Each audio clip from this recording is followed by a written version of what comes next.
So glad you could join us on yet another episode of your favorite nautical authoritative. It's NIMASA This Week, the voice of maritime. This program is brought to you by the Nigerian Maritime Administration and Safety Agency, Nigeria's apex promoter and regulator of all things merchant shipping and its impact on our collective economic interest. Of course, by that we mean the blue economy. My name is Ubongesien, and it's always a pleasure to be your guide on this voyage. My name is Chief Dr. George Moralo. Senator Binta Masi Garba. Bonamuse is Rollins McFoy, the President of Women in Maritime Nigeria. You are watching NIMASA This Week. You are watching NIMASA This Week. NIMASA This Week, the voice of maritime. The voice of maritime. The voice of the maritime industry. The voice of the maritime. NIMASA This Week, the voice of maritime, showing on these stations.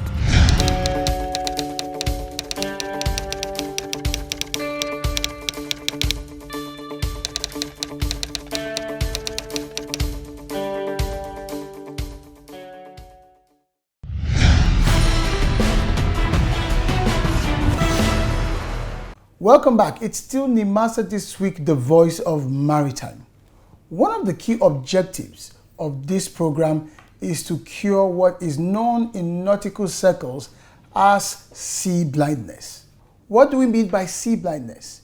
According to experts, when a nation of people surrounded by the seas and enriched by as many rivers and other water bodies as possible fail to collectively appreciate how valuable these water resources are in terms of their economic advancement, from transportation to fishing and even tourism, then that low level of aquatic awareness can be described as sea blindness.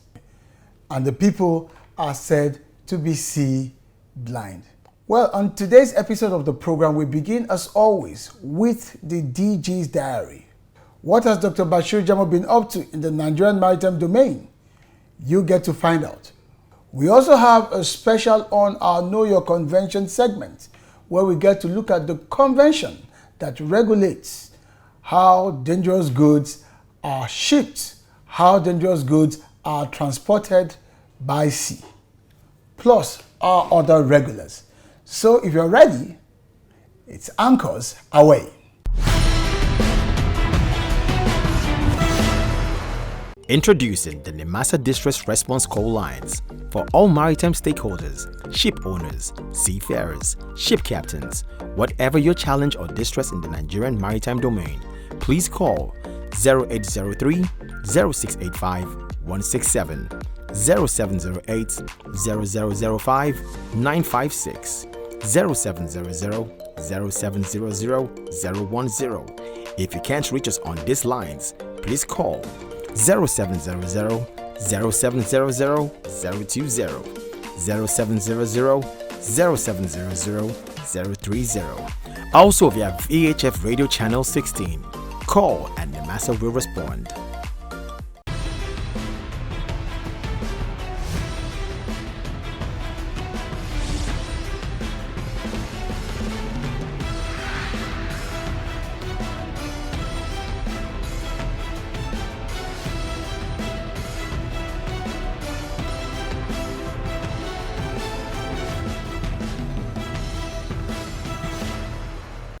The Director General of the Nigerian Maritime Administration and Safety Agency, NIMASA, Dr. Bashir Jamo, says the Nigerian Institute of International Affairs, NIIA, has a critical role to play for Nigeria to fully harness the potentials of the blue economy. He made this known while delivering a paper titled Opportunities and Challenges in Harnessing the Blue Economy at a seminar organized by the NIIA with the theme Safety, Security and Development in Nigeria's Maritime Domain. In everything we do, as far as the issue of seas and ocean is concerned, we can't do without blue economy. But to structure blue economy as it is today, it started around 2012. So ladies and gentlemen, you can see that the concept of putting the economy of blue in place is virtually a new phenomenon. And since then, there are a number of talks, conferences, educating countries, both developed and developing countries, to sit down and see how we can enhance the opportunities in the blue economy. And the Director General was again made mention the foreign policies of able countries, and in terms of harnessing blue economy, you cannot do it alone. You have to look at the national, you have to look at regional, you have to look at continental and international level. So that is why the Nigerian Institute of International Affairs must be a key center to understand what policies government can now showcase to see how we can interface with different countries, either at regional level or at a continental level or international level, to make sure that we achieve fully what we want. Dr. Jamo stated that collaboration between all organs of government in Nigeria and the organized private sector will accelerate the harnessing of the blue economy in Nigeria, citing the Deep Blue project's success, which is dependent on collaboration. You can't do anything without infrastructure. Part of the problem we have been having on the issue of maritime insecurity has to do with infrastructure. When you look at the budget of the Nigerian Navy, you begin to wonder, how can this budget finance the issue of provision of infrastructure that can police our own water perfectly? So now, because of that, NIMASA now, as a non-kinetic security operatives, we now decided to go hayway to provide the issue of the Deep Blue project. And this Deep Blue project, we have the provisions of land, air, and sea. For land, we have 16 armored vehicles, fully kitted, and then we have over 600 trained personnel, mostly from Nigerian Navy, Nigerian Air Force, and Nigerian Army. For the Nigerian Army, they maintain the land and they take the fight to the criminals. They don't have to wait. The vehicles we have, they have the capability of going into the terrain of our own Niger Delta region. You know, it's a very unique place. The soil there is very difficult for you to enter. So the creek is one of the largest in the world. So that is where they go and hide. So these vehicles were built specifically to address that unique environment.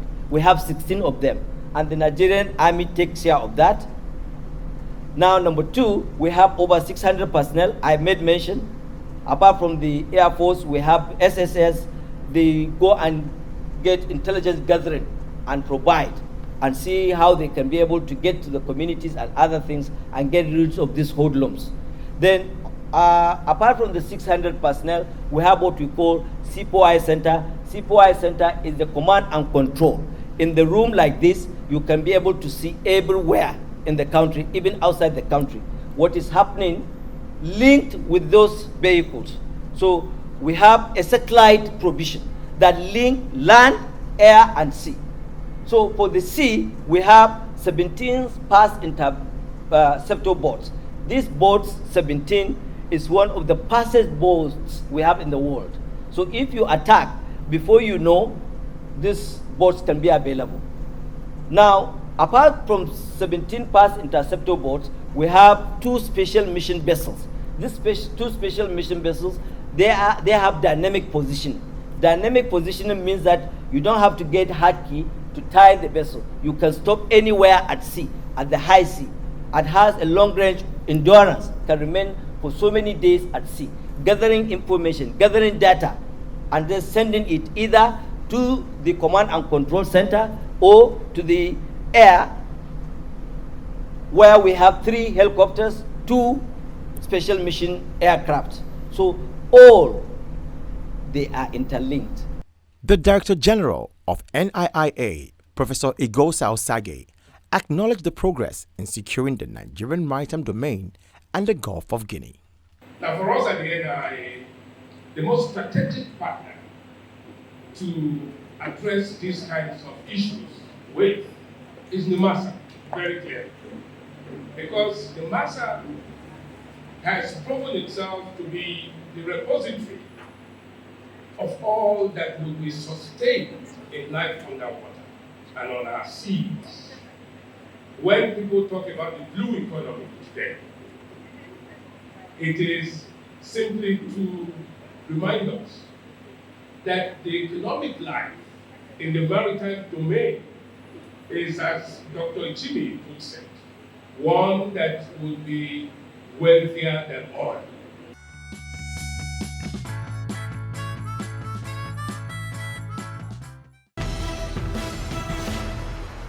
The chairman of the Senate Committee on Marine Transport, Senator Danjuma Goje, has commended Dr. Bashir Jamo for his sterling performance as the Director General of the Nigerian Maritime Administration and Safety Agency, NIMASA.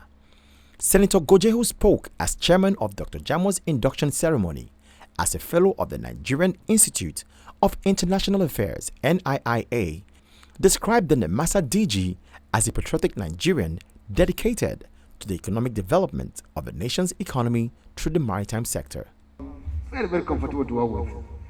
A very knowledgeable person, very simple man, down to earth, and very responsive to our invitations. We will call him we'll give him just some few hours sometimes, he will respond. He will come to us or respond in writing. The Director General of NIIA, Professor Igosa Osage, said that the governing board of the institute unanimously approved Jamo's fellowship of NIIA based on his achievements as NIMASA Chief Executive Officer. He is not the first Director General of NIMASA. He certainly would not be the last. But, you know, sometimes some people go through certain roads and the roads never remain the same again.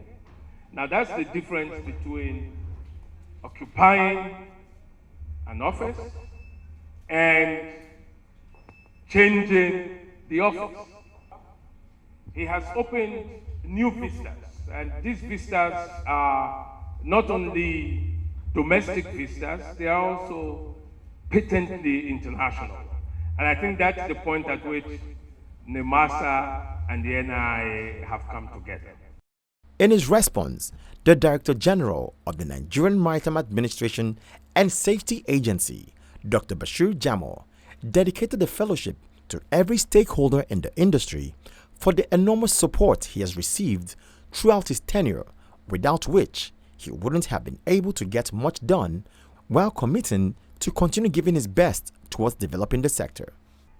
I feel honored and I'm delighted receiving this award from the Nigerian Institute of International Affairs.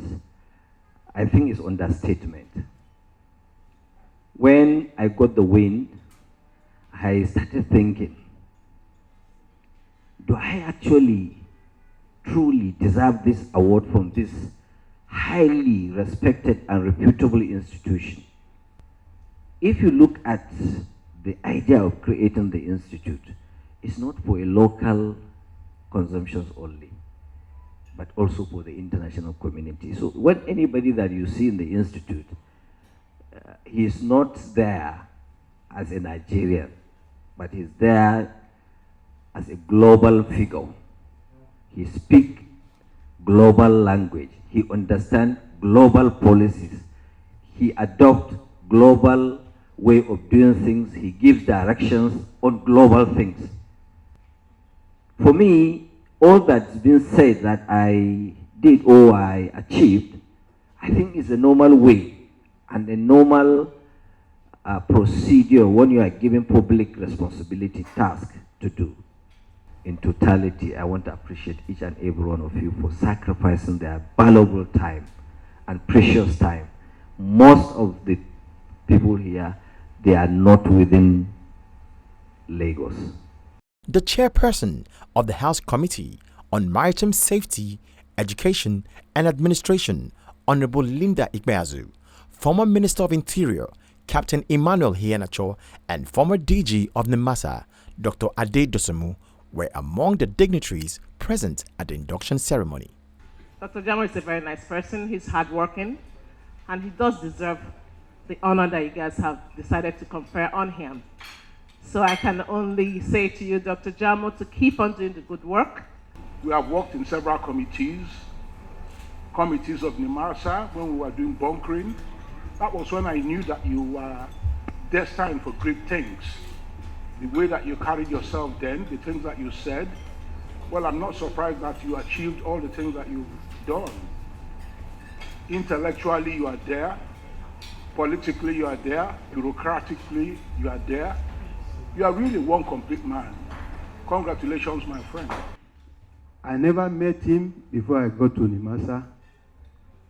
He was in shipping development. And I said, this man that is always coming up with ideas, let's move him to training. And he was able to transform the training department. He reorganized the training. He developed training plan. And the training plan were such that addressed the needs of the agency. Thank you very much. Continue to be who you are. We will fight when we have to fight. We fought when he wanted to be governor. If you were governor, we won't be celebrating here tonight. Congratulations, and I wish you more laurels as you continue to do your good works. God bless you indeed. Jamo is a scholar, and his book on maritime asset is a classic.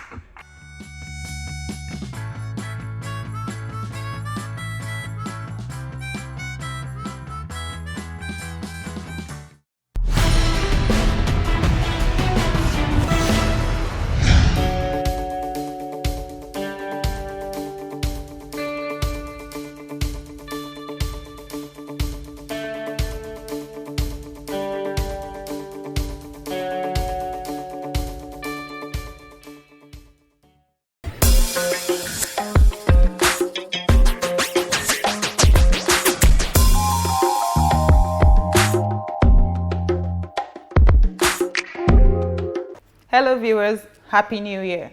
Welcome to another edition of the Know Your Convention segment on NIMASA This Week, the voice of maritime. My name is Olabisi George, and today we'll be talking about international conventions, regulations, codes that regulate the transportation or shipping of dangerous goods at sea. To have that conversation with me today is Dr. Awal Bamanga. You're welcome to this segment. Thank you. And also, Olumide Oyewole, you're also welcome. Thank you very much. Dr. Awal, can you just give us an idea of these conventions, regulations that regulate shipping or transportation of dangerous goods at sea? The regulation that guides the carriage of dangerous goods at sea comes under the International Convention for the Safety of Life at Sea, known as SOLAS, as well as International Convention for the Prevention and Control of Marine Pollution, known as MAPOL. Now, the two conventions were keyed into the codes known as International Maritime Dangerous Goods, which set to guide the carriage of these goods at sea, because they are dangerous to human elements. They are also dangerous to the entire ecosystem. So in order to have a safe carriage of these dangerous goods, the code is set by the IMO for implementation. We have snippets of MAPOL and SOLAS contained in the IMDG code. That's yes. the International Maritime Dangerous Goods Code. Yes. Okay, so the main focus for our segment today is the International Maritime Dangerous Goods Code. Yes. Okay, thank you. Olumide, can you just give us a brief objective of this International Maritime Dangerous Code? Thank you. So the IMDG code is mainly focused on ensuring the safe carriage of dangerous goods by sea, and it mainly pertains to ensuring the safety of lives and the vessel itself, and also the prevention of pollution from carriage of these dangerous goods. So that is the main objective of this code. All right. So, Dr. Awal, yes. What exactly are these dangerous goods? Yeah, dangerous goods are classified into 9 classes. Yeah, they're ranging from explosives to flammable items. They are dangerous in the sense that when they are spilled, it harms the crew, spill also into the marine environment, which are toxins. And therefore, the code is guiding how you can carry these dangerous, because some of them, yes, some of them are radioactive, can explode, can also harm the crew on board. And that is why the code is guiding the safety, the prevention of marine pollution, and the safety of the crew on board, because they are the first line of action. So Olumide, Dr. Awo just mentioned about the safety of life at sea, the crew, the marine environment and all that. Can you tell us more on the safety aspect of carriage of dangerous goods? So for the safety aspect of carriage of dangerous goods, we're particular about the safety of the personnel and the safety of the ship. And this is when mainly... you say personnel, you mean those on board? The crew on board. All right. Yeah, and this is mainly ensuring that this dangerous good is stowed and secured properly, and that they are handled properly. They are properly marked to ensure that no one is being affected by, these dangerous goods. It might be radioactive elements, it might be whatever. So from marking these dangerous goods to ensuring that they are well secured, to ensuring that they are well handled, is the main safety aspect of this code. You've mentioned about storage, labeling and all that. Can you give us a practical representation of how storage is done, labeling is done, markings are done? When you say practical way, it's mainly guided by documentations and regulations. In the IMDG code, there are sections that talks about how they should be packed. As a matter of fact, it talks about the construction and testing of the packages of these dangerous goods and all that. So mainly they are guided by the codes and also by certifications which are required to ensure that these things are followed before the dangerous goods are carried on board. Let me cut you there. Yeah. I'm looking for an example. Let's say I want to transport, like you gave us classifications of dangerous goods. I want to transport explosives, like you said. What's the first stage? Is it must be packed in certain boxes or containers, or how does it work? Then what's the labeling? Do you now write it on the box, or how does it work? So the first stage is the responsibility of the shipper. All right. And like I mentioned, there's something called the Declaration of Dangerous Goods. In this document, the shipper itemizes all the dangerous goods is shipping and talks about how they are marked, ensuring that they are properly marked, they are properly packed. And then it is the responsibility of the vessel to now check that all these things that have been declared in the Declaration of Dangerous Goods are in line with the safety policies of the MAPO, SOLAS, and also the IMDG code. Okay. On behalf of the Governing Board and staff of the Nigerian Maritime Administration and Safety Agency, NIMASA, we wish to congratulate the President General of the Maritime Workers Union of Nigeria, Comrade Adewale Adeyanju, as the first Deputy President of the Nigerian Labour Congress, NLC.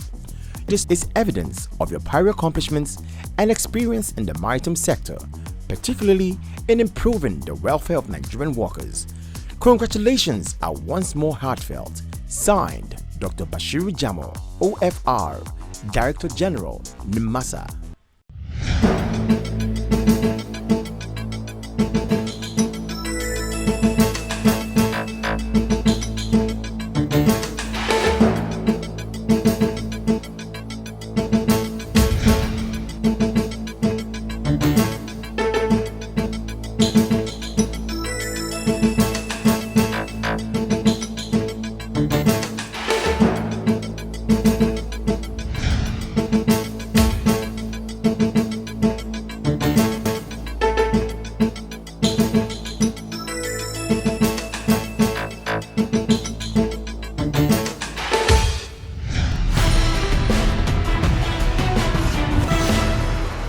Welcome back. It's time to check out some of the nautical conversations currently making the rounds online.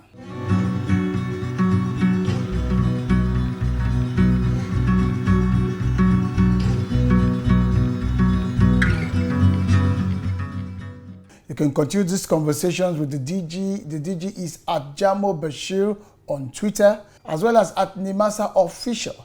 You can engage with NIMASA on Facebook, Twitter, Instagram, YouTube, as well as on LinkedIn.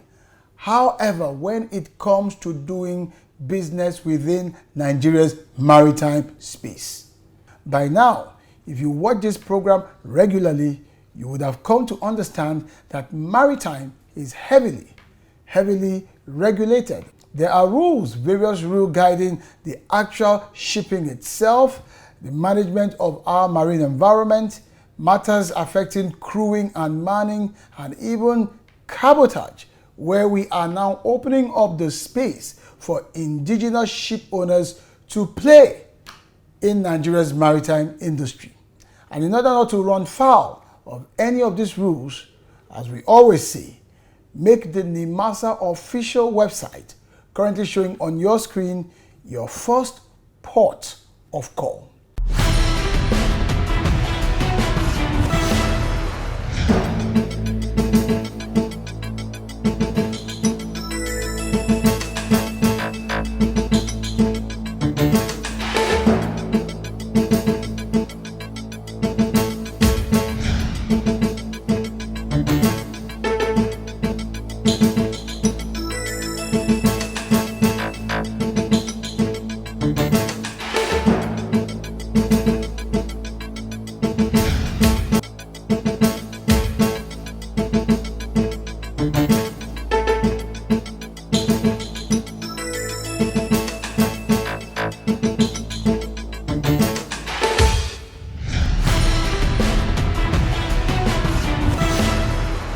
We simply cannot afford to remain sea blind, not surrounded by as much as the Atlantic Ocean from Badagry right down to Bakassi.